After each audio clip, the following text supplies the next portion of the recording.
Hello, welcome to the Self-Learning Podcast by Dr. Sushma Singh. Let us start discussion on Unit 11, Functional Classification of Cities, Commercial, Administrative and Pilgrimage Towns. And our topic is Administrative Towns. Administrative towns and cities have a long history and still they occupy a central place in the emergence of the city. Several administrative urban centers emerged and declined in Indian urban history with the rise and fall of different kingdoms. Patliputra, Vizianagaram, Madurai, Golconda are all examples of administrative cities and towns which are no more identified as administrative towns. It is noteworthy that different political regimes had selected the same cities and urban centers for locating their political capitals. Thus, each of the several cities of Delhi was built by a different dynasty. Similarly, in case of Agra in the medieval period and Patliputra have become capital cities again and again. So we can say that what was being known as administrative towns in earlier times are now known for some other functions. The emergence of towns and cities as important places in Indian history has not lost significance even now. Throughout history, the administrative cities have held an eminent position among the various types of cities and towns. In the past history, the wealth and happiness of the kingdoms were measured in terms of the prosperity of capital cities. At the lower levels, several provincial and lower administrative capitals owned their importance to the political and administrative processes within the kingdoms. So we can say that the capital and other administrative cities and towns have kept a significant place in Indian society. At present too, great importance is attached to administrative capitals. Several administrative towns and cities are headquarters of different states such as Patna, Lucknow, Chandigarh and Guwahati, etc.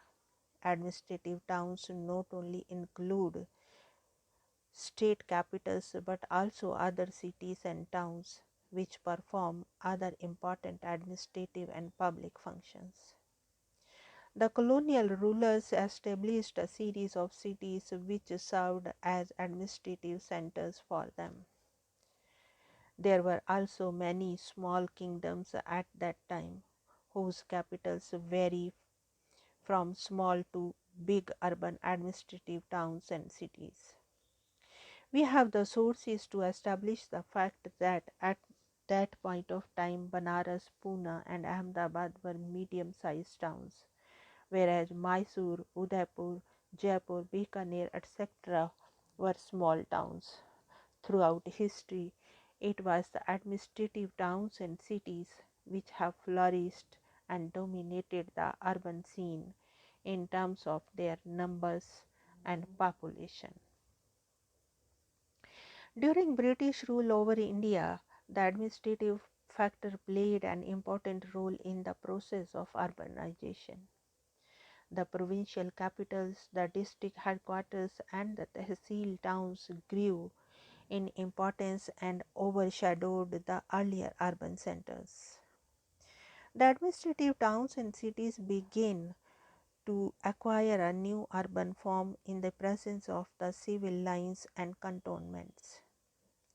The national capitals and some of the provincial capitals as well shifted to hill stations such as Shimla, Darjeeling and Shillong during the summers, thus generating a new class of transient capital cities.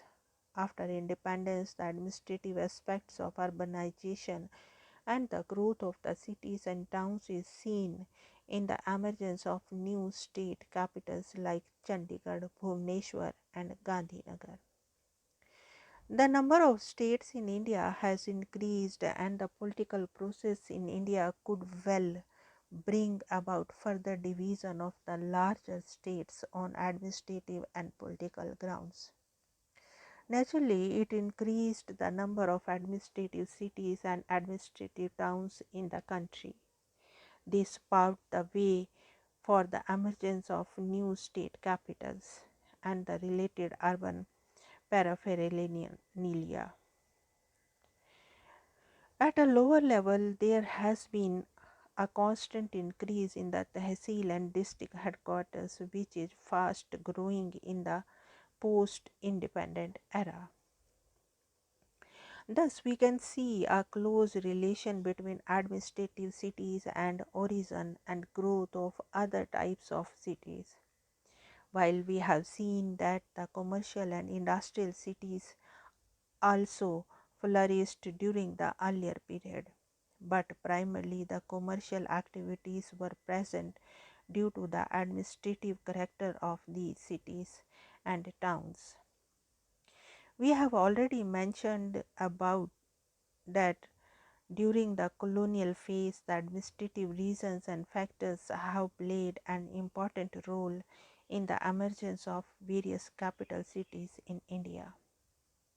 During this period, the commercial centers of earlier period have transformed into administrative cities in the forms of provincial capitals, tehsil headquarters, and district headquarters.